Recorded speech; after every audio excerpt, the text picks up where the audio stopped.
ஆனைமுகனின் தம்பி அரோகரா விரும்பி ஈசனின் இளைய மகன் முருகனின் திருவடி சரணம். வணக்கம் நேயர்களே. இன்று 22/1/2018 ஹேவிளம்பி வருடம் தை மாதம் 9ஆம் தேதி திங்கட்கிழமை. பஞ்சமி திதி பூரட்டாதி பின் உத்திரட்டாதி நட்சத்திரம் சித்த யோகம் கூடிய நாள். சூலம் கிழக்கு தென்மேற்கு நாளுக்கு 8 பரிகாரம் தயிர். இன்றைக்கி சிவசக்தி வழிபாடு தவிர சிவன் கோயில் இருக்கக்கூடிய சந்திர பகவானுக்கு மாலை 6 to 7 தீபமேற்றி வழிபட மனம் வரக்கூடிய இன்னல்களை கண்டறிந்து செயல்படும். மனசு தான் ரொம்ப முக்கியம். மனசுலேருந்து தான் நிறைய முடிவுகள் எடுக்கிறோம். அதை அறிவுக்கு சொல்லி முடிவெடுக்கிறோம். ஆனால் மனசில் பட்டதை முடிவெடுத்தாலும் கூட சில பேருக்கு நல்லாயிருக்கும். காரணம் என்னென்னா மனசில் படுறதே நல்லதாக தான் படும். அப்போ அந்த மனக்காரகன்னு சொல்லக்கூடிய அந்த மனதை இயக்கக்கூடிய நிலையுள்ள கிரகம்னா சந்திரன். இந்த சந்திரனுடைய நாள் தான் திங்கட்கிழமை. இந்த சந்திரனுடைய நாளில் நம்ம சந்திர பகவானை வழிபடும்போது யாரெல்லாம் வழிபடணும்னா, சந்திரன் உச்சமாக இருக்கிறவங்களுக்கெல்லாம் நல்லா இருக்கு, சந்திரன் யோகசாரத்தில் நிற்கிறவங்களுக்கு நல்லா இருக்கு, சந்திரன் மறையாதவங்களுக்கு பிரச்சனை இல்லை. சந்திரன் 3, 6, 8, 12 மறைஞ்சு நீசம் பெற்று பாவிகளோட கூடி இருக்கக்கூடியவங்க கண்டிப்பாக நீங்கள் திங்கட்கிழமை மாலை 6 to 7 சாயரட்சி பூஜையும் போது கற்கண்டு பிரசாத நைவேத்தியம் செய்து 4 பேர் சேர்ந்து கூட ஒரு கிலோ அரிசி, ஒரு 1/2 கிலோ 1/4 கிலோ கற்கண்டு வாங்கி நைவேத்தியம் பண்ணி சுவாமிக்கு ஒரு அபிஷேகம் பண்ணி வழிபடலாம். இல்லை சாதாரணமாக சாயரட்சி பூஜை நடக்கும்போது அந்த பிரசாதத்தை சுவாமிக்கு வச்சு வழிபட்டு பல பேருக்கு கொடுக்கலாம். சார் சுகர் வந்துடும் சார் அதை சாப்பிட்டான் அப்படின்லாம் நினைக்க வேண்டாங்க. அறுசுவை உணவை உண்ணுங்கள், உங்களுக்கு எந்த நோயும் வராது. நான் கண்டுபிடிச்சது என்ன, என்னுடைய அனுபவத்தில் மாதத்தில் ஒரு நாளாவது விரதம் இருங்க, 2 வேளை சாப்பிடாம, வாரத்துக்கு ஒருக்கா இருந்தால் நல்லது. வாக்கிங்கெல்லாம் டெய்லி நடக்க வேண்டிய அவசியமே கிடையாதுங்க, அப்படியே ரெடியூஸ் பண்ணிடலாம். அனுபவம் சொல்கிறேன், ஆரோக்கியம் இருக்கும், சுகர் ப்ரெஷர் எதுவும் வராதுங்க. நீங்கள் சாப்பிட்டுட்டு ஜீரணத்துக்கு டைம் கொடுக்கணும். அது நமக்கு உணவே மருந்துங்கிற மாதிரி கொண்டு வரும். நான் சாப்பிடாம விட்டா எப்படிங்க எதிர்ப்பு சக்தி இருக்கும்? பெட்ரோலே அடிக்கலைன்னா வண்டி எப்படி ஸ்டார்ட் ஆகும்? இல்லை, உணவை நல்லா சாப்பிடுங்க, மென்று சாப்பிடுங்க. அது ஆரோக்கியமான உணவுகளை சாப்பிடுங்க. அதில் இந்த சர்க்கரை கற்கண்டு பிரசாதம் சாப்பிட்றதுனால எல்லாம் உங்களுக்கு சுகர் அதிகமாகாது. அதுக்கேற்ப சும்மா அதை மட்டுமே சாப்பிட்டா அதிகமாகும். நீங்கள் இட்லியை சாப்பிட்டுட்டு ஒரு ஸ்வீட்டை சாப்பிட்டீங்கன்னா சுகர் அதிகமாகும். அதாவது கேரளாலாம் பார்த்தீங்கன்னா அந்த கொட்டை அரிசி இருக்கும். இட்லி மாவை அரைச்சிட்றோம், நாமளே அரைச்சி கொடுத்துட்றோம். ஆனால் அது அரைக்கிறதுக்கு நேரம் இல்லை. அதுக்கு அது மெதுவாக ஜீரணமாகணும் உடம்புக்குள்ளே. அப்போ அந்த சுகர் வராது. இந்த ராகி எல்லாம் அப்படி தான் இருக்கும். ராகி நல்லா திடமானது அந்த அரிசியை விட. ராகி, கோதுமை. நீங்கள் வடநாட்டிலலாம் டெல்லியெல்லாம் போனீங்கன்னா ஸ்வீட் கடை தான் அதிகமாக இருக்குது. போனோடனே 1/4 கிலோ 1/2 கிலோ ஸ்வீட் வாங்கி சாப்பிட்றவங்க இருப்பாங்க. அந்த ஆஞ்சநேயருக்கெல்லாம் மாலை போடும்போது நம்ம வடை மாலை போடுறோம் காரமாக, அவங்க ஜிலேபி மாலை தான் போடுவாங்க. ஏன்னா மனிதர்கள் சாப்பிடுவதற்கு தகுந்த உணவைத்தான் இறைவனுக்கு பரிமாறுறாங்கிறத தவிர இறைவனுக்கு பிடித்ததும் இருக்குது, அப்படி ஒரு கணக்கு. அதனால் நம்ம முன்னோர்களுடைய வாழ்க்கை முறையில், தமிழர்களுடைய வாழ்க்கை முறையில் அரிசி பெரும்பங்கு வகிக்கலை. எனக்கு இப்போது 50 வயது ஆக போகுது. நான் சிறு வயசில், எனக்கு 5 வயசுலேருந்து 10 வயசு வரைக்கும் பார்த்தீங்கன்னா, எனக்கு 20 வருடம் ஆக வரைக்கும், இந்த 30 வருடத்துக்கு முன்ன வரைக்கும் களி, கம்மஞ்சோறு, சாமச்சோறு, தெனசோறு, சோளச்சோறு இருக்குது. சோளம் நல்லா இருக்கு, சோள தோசை நல்லா இருக்கும். பயிரில் அந்த பயிர்களில் பருப்பு வகைகளில் பயிருன்னு இருக்கும், பச்சை கலரில் இருக்கும். அது தோசை ஆட்டினுடனே சுடுவாங்க, புளிச்சு சுடக்கூடாது. இப்படி இதையெல்லாம் சாப்பிட்டுட்டு அன்றைக்கி ஸ்வீட்டு நல்லா தான் சாப்பிட்டோம். எண்ணெயெல்லாம் பார்த்தீங்கன்னா இந்த மாதிரி பாக்கெட் எண்ணெயெல்லாம் அதிகமாக இல்லை. அது எப்படி தயாராகுது என்னென்னு தெரியாது, எதில் தயாராகுதுன்னு எனக்கு தெரியாது. அன்றைக்கெல்லாம் எக்ஸ்பெல்லரில் செக்கில் ஆட்டுவாங்க. நாங்களே கடலை காய் தோட்டத்தில் விளையும், அதெல்லாம் கொண்டு போய் கொடுப்போம், ஆட்டி கொடுப்பாங்க. நெல் எங்கள் தோட்டத்தில் இருக்கும், எடுத்துகிட்டு போவோம், ரைஸ் மில்லில் அரைச்சி கொண்டு வருவோம். அதை நாங்கள் லேசாக அரைக்க சொல்லுவோம். இந்த உமி லேசாக எடுக்க சொல்லுவோம். ரொம்ப பாலி இன்றைக்கெல்லாம் அப்படி கொடுத்தா அந்த சாப்பாடு இப்படி அரிசி எடுத்து பார்த்தா குழந்தைக்கு சாப்பிடாது. பார்த்தா பூ மாதிரி இருக்கணும், நோய் வராமல் என்ன ஒன்றும். அதனால் நான் சொல்கிறது என்னென்னா, நான் ஏன் எதை சொல்ல வந்திருக்கேன்னு பாருங்கள். அது எல்லாமே நல்ல விஷயந்தான்.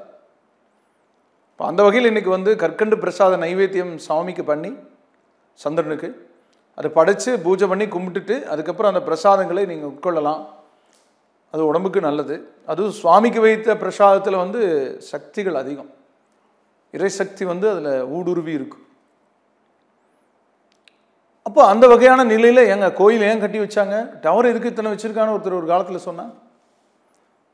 உலகம் வந்து திடீர்னு அழிஞ்சதுன்னு வச்சுக்கோங்க, ஏதோ ஒரு காலத்தில் அழியுது, இல்லைன்னா ஏதாவது ஒரு ப்ராப்ளம், அதனால் ஃபோன்லாம் வேலை செய்யலை, எல்லாம் விட்டுறோம். மறுபடியும் புதுசாக வர சந்ததிகள்லாம் பார்க்குறாங்க, பெரிய பெரிய டவர் வச்சுருக்குது எதுக்கு, முன்னோர்களெல்லாம் முட்டாள்களா அப்படின்னா. அதை இயக்குனா மறுபடியும் ஃபோன் இயங்கும், எங்கிருந்து வேணாலும் யார் கூட வேணாலும் பேசலாம், சத்தம் போட்டு பேச வேண்டியதில்லை அப்படிங்கிற அறிவு அவங்களுக்கு இல்லாமல் இருந்து அப்புறம் வந்தால் அப்படி இருக்கும். அது பெருசாக தெரியும் அவங்களுக்கு. சத்தம் போட்டு கூப்பிட்டா கூட கேட்காது. 10 நாள் நடந்து போய் 1 மாதம் நடந்து போய் ஒருத்தருக்கு சொல்ல வேண்டிய விஷயத்த ஒரு செகண்டில் அடித்தா போகுதுப்பா. இது விஞ்ஞானம் மட்டும் இல்லை, மெய்ஞானத்தினுடைய வெளிப்பாடு. இறைவன் கொடுத்த விஷயந்தான் இதெல்லாம், மனிதர்களுக்குள்ள இறைவன் கொடுக்குற விஷயந்தான். நான் சொல்கிறது, தொழில்நுட்பங்களை கண்டுபிடிக்கிறவங்களெல்லாம் தெய்வ சக்திகள் தான் அவங்க, தெய்வத்து பிறப்பு தான் அவங்க. அந்த காலத்தில் தெய்வம் பிறந்து சில நன்மைகளை சொல்லிட்டு போன மாதிரி இவங்கெல்லாம் நம்மளுக்கு வந்து தெய்வ பிறப்புகளாகத்தான் நன்மைகள் நம்மளுக்கு கொடுத்துருக்காங்கன்னு நாம் எடுத்துக்கணும். அந்த வகையான நிலையில் இன்றைக்கி வந்து சந்திரன் வழிபாடு, சிவசக்தி வழிபாடு, உங்களுக்கு மனசு தெளிவாகும், நன்மை தீமைகளை கண்டறிய முடியும், வாழ்க்கை செம்மையாகும் இதனால். ஆக இறை வழிபாட்டால் எப்பவுமே வாழ்க்கை செம்மையாகும். இனி இன்றைய கிரகநிலைகளை பார்க்கும்போது சூரியன் மகரத்தில் பகை, சந்திரன் வந்து மீனத்தில் சமம், செவ்வாய் விருச்சிகத்தில் ஆட்சி, புதன் தனுசில் சமம், குரு துலாத்தில் பகை, சுக்கிரன் மகரத்தில் நட்பு, சனி இருக்கக்கூடிய இடம் வந்து தனுசில் சமம், ராகு கடகத்தில் பகை, கேது மகரத்தில் நட்பு பெற்றிருக்கக்கூடிய கிரக சஞ்சார நிலை வானமண்டலத்தில் இருக்குது. இனி இன்றைய ராசி பலன்களை மேசம் முதல் மீனம் வரைக்கும் பார்க்கலாம். முதல்ல வந்து மேச ராசி, அசுவனி பரணி கிருத்தி 1ஆம் பாதம் கொண்ட ராசி, ராசி அதிபதி செவ்வாய். இந்த ராசிக்கு கிரகநிலைகளோட போக்கு இன்னைக்கு விரய சந்திரன் 4 குடையவன் விரயத்தில் இருக்குது. தாய் வழி உறவுகளால் செலவு. திடீர்னு ஆமாங்க, அம்மா வீட்டில் சைட்லேருந்து உரம்பரை வந்துச்சுங்க, இதெல்லாம் சுப செலவுங்க. விருந்து நிகழ்ச்சிகளில் செலவு பண்ணுறதுக்கு தாங்க சம்பாதிக்கிறோம். உபயோகமாக செலவு பண்ணும்போது மகிழ்ச்சியாக இருக்கலாம். விருந்து நிகழ்ச்சி, விருந்து போடுவீங்க. வெளியூர் பிரயாணம் இருக்கும், அதனால் செலவாக ஆன்மீக நாட்டம் அதிகரிக்கும். எதிர்பாராத விதமாக பேசிகிட்டு இருப்பீங்க, வாங்க புறப்பட்டு இந்த கோயிலுக்கு போகலான் இருக்கோம் அப்படின்னு. சரி நடங்க போகலாம். நம்ம வேலை இருந்துகிட்டே தான் இருக்கும், நமக்கு வேலைகள் இருந்துகிட்டே தான் இருக்கும். ஆனால் அதுவும் ஒரு பகுதியை எடுத்துக்கணும். உணவுக்காக நேரம் ஒதுக்குற மாதிரி, இறை வழிபாட்டுக்காக நான் வெளியூர் செல்வது, அந்த ஸ்தலங்களுக்கு சென்று வர்றது, இதுக்கெல்லாம் நேரம் ஒதுக்குறது நல்லதான்.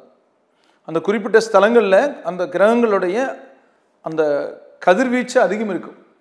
நீங்கள் உங்கள் ஃபோன் எடுத்துகிட்டு அங்கே வாங்க, நல்ல டவர் கிடைக்கும், அங்கே மெசேஜ் வெளிநாட்டில் இருக்கிற உங்கள் பையனுக்கு பண்ணிக்கலாம் அப்படின்னு ஒருத்தர் சொன்னால் எப்படி இருக்கும். அந்த மாதிரி அசுனியில் பிறந்தவங்க அம்மனையும், பரணியில் பிறந்தவங்க முருகனையும், கிருத்தியில் பிறந்தவங்க ஆஞ்சநேயரும் வழிபடுங்க. அடுத்தது ரிஷப ராசி.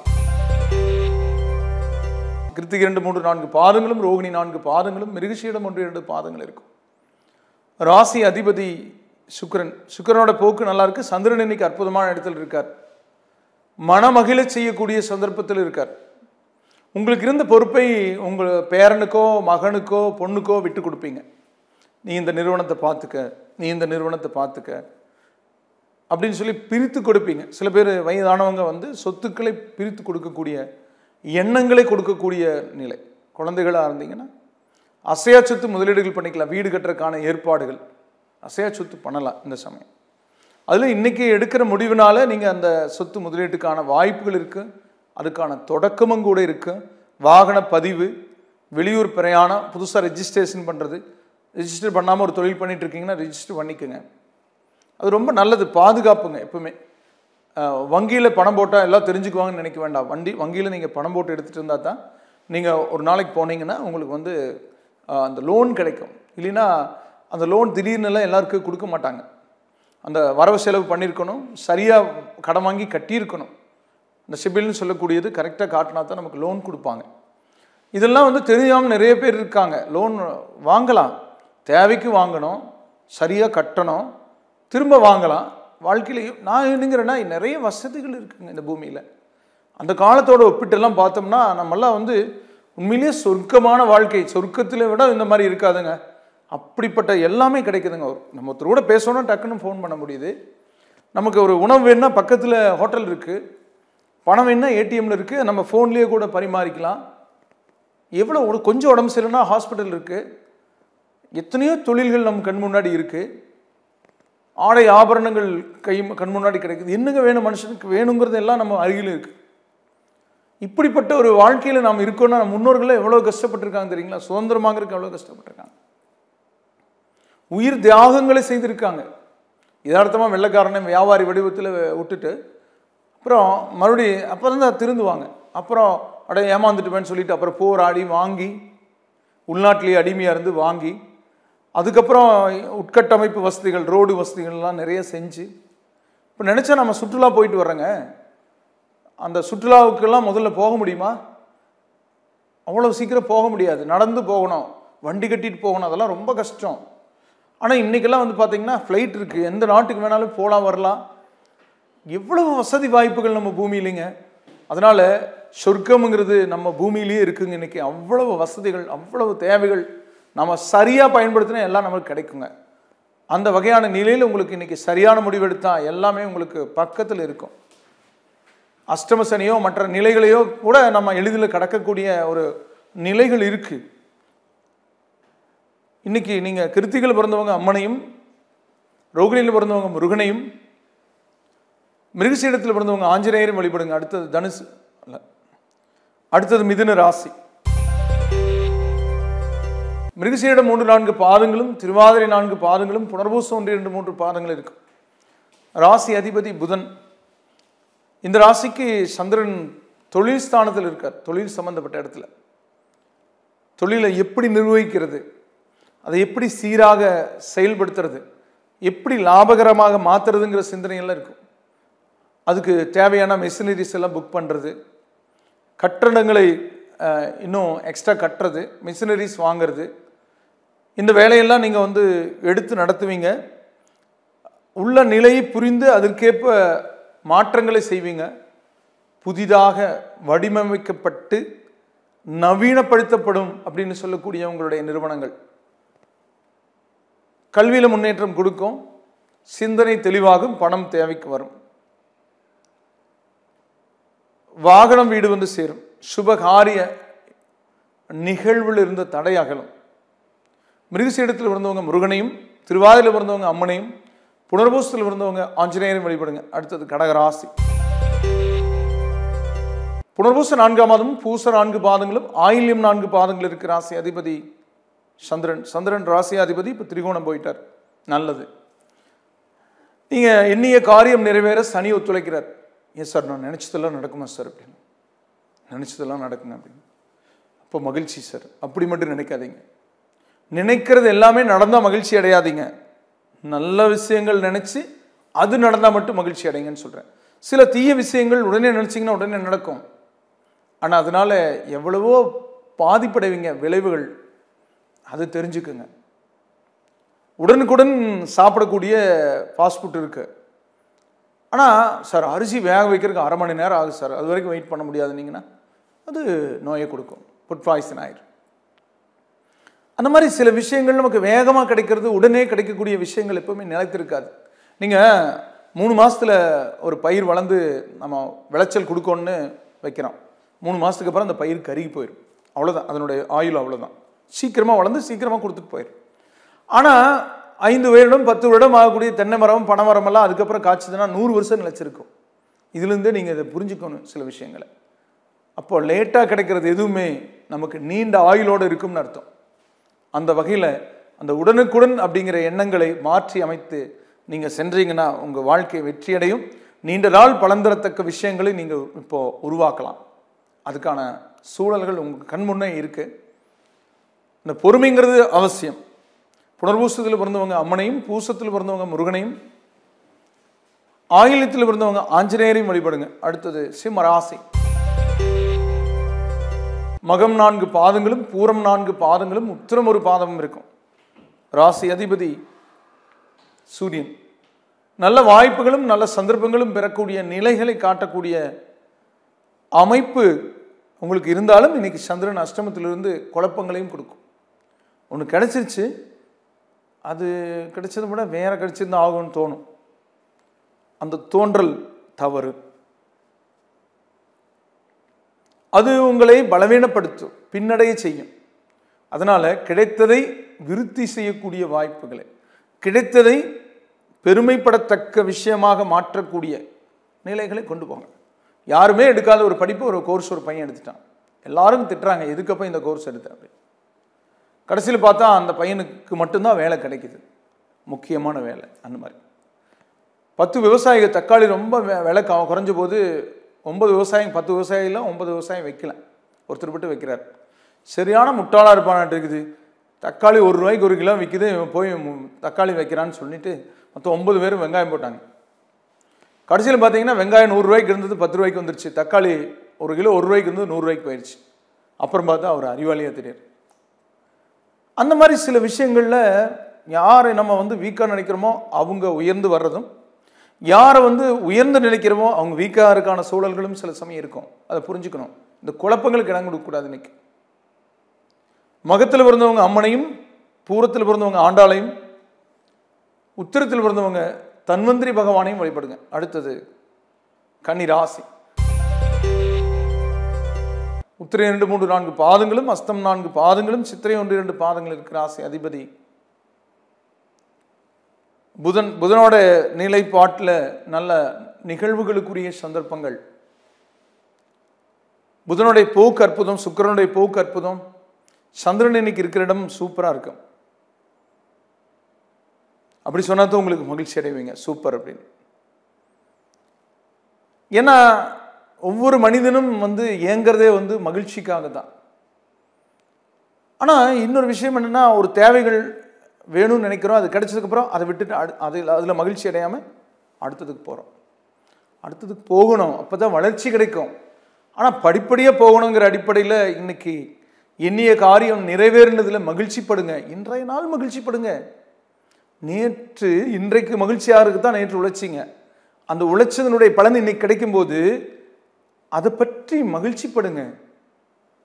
ஆக இன்னைக்கு மகிழ்ச்சிப்படக்கூடிய நாள். உத்தரத்தில் பிறந்தவங்க அம்மனையும், அஸ்தத்தில் பிறந்தவங்க முருகனையும், சித்திரையில் பிறந்தவங்க ஆஞ்சநேயரையும் வழிபடுங்க. அடுத்தது துலா ராசி.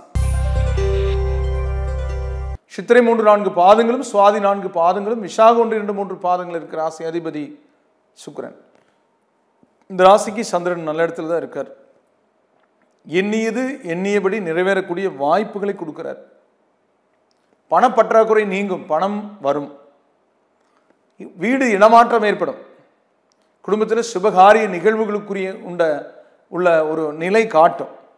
இப்போ சில பேருக்கு பார்த்தீங்கன்னா நல்ல நேரங்காலம் இருக்கும், ஆனால் காரியமே வெற்றி அடையாது. அவங்களுக்குரிய ராசிக்காரங்க இன்னொருத்தவங்க அந்த காலங்களில் குரு மாறினா நல்லா இருக்குது, சனி மாறினா நல்லா இருக்குது, எல்லா காரியங்களையும் பண்ணிட்டு போயிட்டு இருக்காங்க. இவங்களுக்கு எதுவுமே நடக்கலை. பார்த்தீங்கன்னா அந்த வீடு இருக்கிற இடம் கூட சரியில்லாமல் இருக்கலாம், ரொம்ப காலம் அந்த வீட்டில் இருக்கலாம். ஆனால் அந்த வீடு மாறினதுக்கப்புறம் அவங்களுக்கு காரிய வெற்றி அடையலாம்.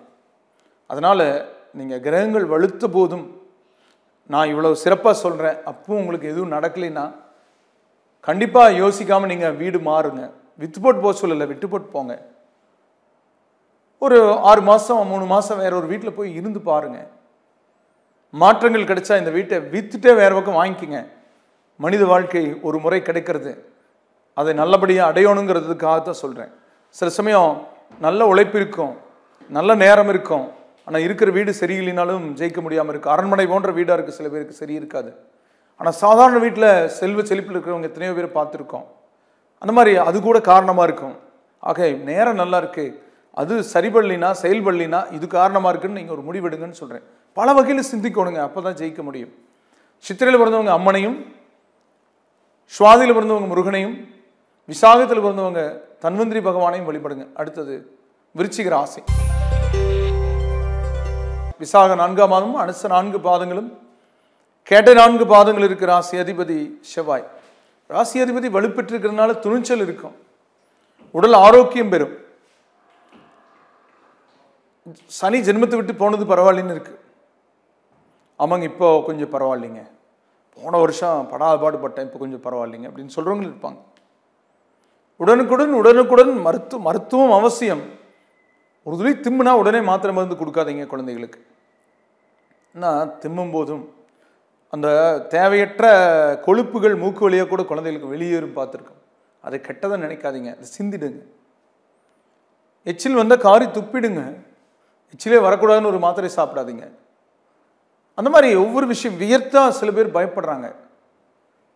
இப்போ இளைஞர்கள்லாம் வியர்த்துச்சா என்னமோ ஏதோ எதுக்கு டாக்டர்கிட்ட போகலாம் அப்படின்னு. சில சமயம் வெப்பமான இடத்துல ஃபேன் காற்று இல்லாத இடத்துல இருந்தால் சில பேருக்கு சாப்பிட்டா வியர்க்கும். அதெல்லாம் ஒரு கெட்ட நீரை வெளியேற்று, தேவையற்ற நீரை கெட்ட நீரைன்னு எடுத்துக்கிறத விட உபயோகப்படுத்தப்பட்ட கழிவு நீரை உடல் வெளியேற்றுறதுக்கு தான் அந்த தோல் இருக்கிற அந்த துவாரங்கள். வியர்வை அவசியம். உழைக்கிறதுனால சில பேருக்கு வரும். உழைக்காமையே இருக்கிறவங்களுக்கு அந்த காரம் உஷ்ணமான உணவுகளை அருந்தும்போது வெளிப்படும். அந்த காரமான உஷ்ணமான உணவுகளை அருந்தும்போது வரும் அந்த வியர்வை வெளிப்படும். அது எல்லாமே ஒரு சில காரணங்கள். தும்மல் தொடர்ந்து வந்துட்டு இருந்தாலும் நம்ம தவறாக நினச்சிக்கிறோம். கொட்டாவி வந்தால் அதை தப்பாக நினைக்கிறாங்க, அது கூட டாக்டர்கிட்ட போகிறாங்க. கொட்டாவி அப்படிங்கிறது கெட்ட ஆவி, அதாவது தேவையற்ற காற்று மூச்சு வெளியேற முடியாமல் வாய் வழியாக வெளியேறுது. அடர்த்தி, நீங்கள் அந்த லாரியெல்லாம் போய் நின்னா, பஸ் நின்னா சில இடத்துல வந்து பார்த்தீங்கன்னா டிஷ்னு ஒரு சத்தம் வரும். அடர்த்தியான ஏர் அது வெளிப்படுறது நம்மளுக்கு தெரியும். இப்படித்தான் மனிதனுடைய உடலிருந்து சில சமயம் வெளிப்படக்கூடியதை நம்ம வந்து தவறாக நினைக்கக்கூடாது. அது எல்லாம் உடம்புக்கு ஆரோக்கியமானதான், நல்லது தான் அப்படின்னு நினைக்கணும். அப்படித்தான் உங்களுக்கு இருக்குது. மற்றபடி இருக்கிற பிரச்சனைகளுக்கு அந்த ஜென்மத்தில் இருக்கிற செவ்வாய் தீர்வு கொடுப்பார். பூமி வழி பிரச்சனைக்கு தீர்வு கொடுப்பார். சகோதர வழி பங்காளி வழி பிரச்சனைக்கு தீர்வு கொடுப்பார். இது ரொம்ப முக்கியம். எங்கேயோ இருந்து வரவங்க கூட நல்லா இருப்போம், உடன் பிறந்தவங்களோட தான் சங்கடமாக இருப்போம். அது விதிக்கப்பட்டது. அது என்ன பண்ண முடியும்? ஒதுங்கி போகலாம், விட்டு கொடுத்து போகலாம். அதில் விசாகத்தில் பிறந்தவங்க அம்மனையும், அனுஷத்தில் பிறந்தவங்க முருகனையும், கேட்டையில் பிறந்தவங்க ஆஞ்சநேயரையும் வழிபடுங்க. அடுத்தது தனுசு ராசி. மூலம் 4 பாதங்களும், பூராடம் 4 பாதங்களும், உத்திராடம் ஒரு பாதமும் இருக்கு. ராசி அதிபதி குரு பகவான். இந்த ராசிக்கு கிரக நிலைகளோட அமைப்பில் உங்களுக்கு குருவோட நிலை நல்லா இருக்கு. சில பேர் அது ஆகாது, என்னோட தான் நல்லது, அது ஆகாதுன்பாங்க. நாம் அப்படி சொல்றது இல்லை. எங்களோடது சிறப்பு. அதுவும் நாம் ஒரு பொருள் தயாரிக்கிறோம், என்னோட பொருள் பாருங்க, இதில் இவ்வளவு சிறப்பு இருக்குது, வாங்குங்கன்னு சொல்றது நியாயம். அதை விட்டுட்டு அவங்க பொருள் மோசம், அதை வாங்காதீங்கன்னு சொல்றவங்க நிறைய பேர் இருப்பாங்க. அப்படி ஒரு பிஸ்னஸ் பண்ணக்கூடாது. அது தெய்வமாக இருந்தாலும் சரி, எதாக இருந்தாலும் சரி. அந்த மாதிரி உங்களை பொறுத்த வரைக்கும் எப்படி இருப்பீங்க அப்படின்னா, உங்களுடைய நிலைப்பாட்டில் திறமையில் வெற்றி கொள்ளக்கூடிய விஷயத்த பார்ப்பீங்க. ஒரு ஸ்கூல் ஃபங்க்ஷனில் நான் வந்து பார்த்துட்டு இருந்தேன், ப்ரோக்ராம்லாம் பார்த்துட்டு இருந்தேன். அந்த மீட்டிங்கில் பேசிகிட்டு இருந்தாங்க.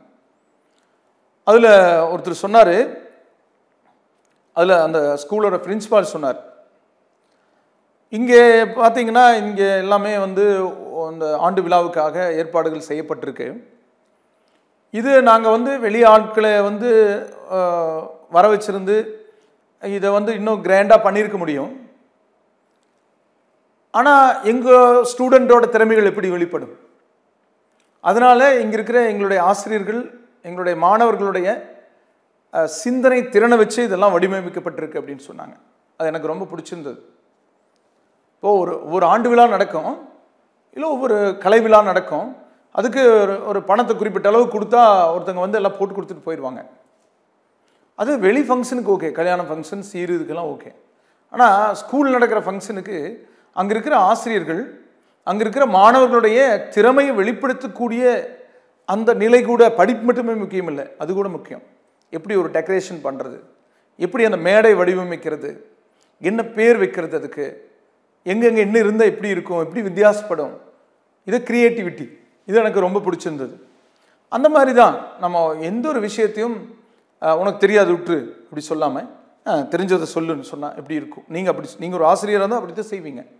நீங்கள் கற்ற விஷயங்களை பிறருக்கு சொல்லக்கூடிய மனநிலை உள்ளவங்க.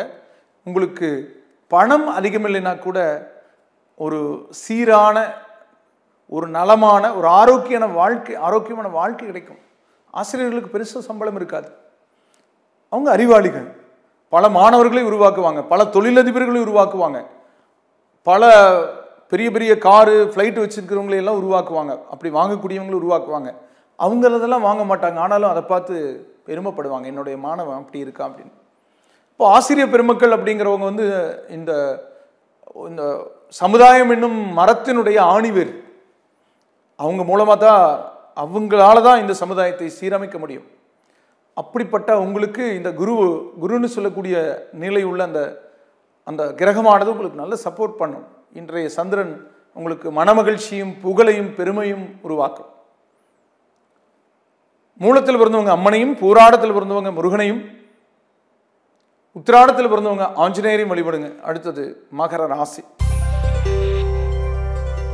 உத்திராட 2, 3, 4 பாதங்களும், திருவோணம் 4 பாதங்களும், அவிட்டம் 1, 2 பாதங்கள் இருக்கும். ராசி அதிபதி சனி பகவான். நல்ல வாய்ப்புகளும் நல்ல சந்தர்ப்பங்களும் பெறக்கூடிய நிலையை சந்திரனோட போக்கு காட்டும்.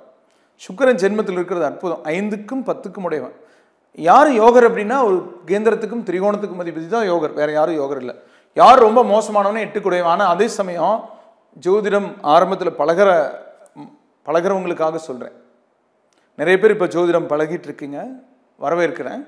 ஆனால் அதே சமயம் ஒருத்தங்க பொருத்தம் பார்க்க போயிருக்காங்க. அதை பார்த்துட்டு அந்த பையனுக்கு விருச்சிக லக்னம். இப்போ சனி திசை ஆரம்பிச்சிருக்கு, அடுத்த புதன் திசை வரும் 19 வருஷம் கழிச்சு. அந்த ஜோதிடராக உருவெடுத்திருக்கிறவர் சொல்லியிருக்காரு, 19 வருஷத்துக்கு அப்புறம் இந்த பையனுக்கு ஆயுசு முடிஞ்சிருங்க அப்படின்னு சொல்லிட்டு. அந்த பொண்ணு அந்த பையனை விரும்புகிறாங்கிறது வேற விஷயம், அது உறவு தான். ஆனால் அது எவ்வளவு தவறான விஷயம் அப்படின்னு பார்த்து அவரு கணக்கு போட்டது என்ன, 8ஆம் இடத்துக்கு அதிபதி கொண்டு போடுவார் அப்படின்னு. 8ஆம் இடத்துக்கு அதிபதினா கொண்டு போடுவார். ஜோதிடத்தை பொய்யாக்காதீர்கள். 8ஆம் இடத்துக்கு அதிபதி டிஎம் சவுந்தரராஜன் அவர்களுக்கு கூட ரிஷபலக்கணம். 8ஆம் இடத்துக்கு அதிபதியான குரு திசையில தான் அவர் பாடலில் புகழ் பெற்றார். இது மாதிரி நிறைய பேருக்கு அந்த நிலை இருக்குது. லக்னாதிபதி பார்க்கணும், அந்த 8 குடையவன் இருக்கிற நிலைமை பார்க்கணும், அது பெற்றிருக்கிற சாரத்தை பார்க்கணும். குரு போன்ற கிரகங்கள் லக்கணத்தை பார்க்கறது, லக்னாதிபதி பார்க்கறது, ஆயுள்காரனுக்கு பார்க்கறது பார்க்கணும். மற்ற கால்குலேஷன்லாம் போடணும். படித்ததை அப்படியே சொல்லக்கூடாது. 8 குடையவனா கொண்டு போடும். 9, 10 குடையவனும் கெட்டிருந்தா கொடுக்காதுங்கிறது தெரிஞ்சு வச்சுக்கணும். 8 குடையவனும் கெட்டு போயிட்டா நல்லது செய்யும், யோக கிரக சாரத்தில் இருந்தால் கெடுக்காது, பரிவர்த்தனை பெற்றா கெடுக்காது. இப்படி எல்லாம் புரிஞ்சு ஜோதிடம் சொல்லணும். அனுபவம் வேணும். அனுபவத்தை நிறைய உருவாக்கிக்குங்க.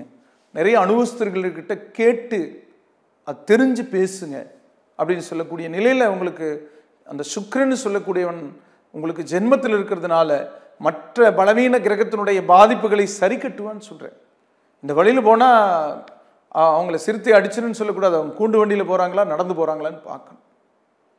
பகல் பொழுதில் போகிறாங்களா, இரவு பொழுதில் போகிறாங்களான்னு பார்க்கணும்.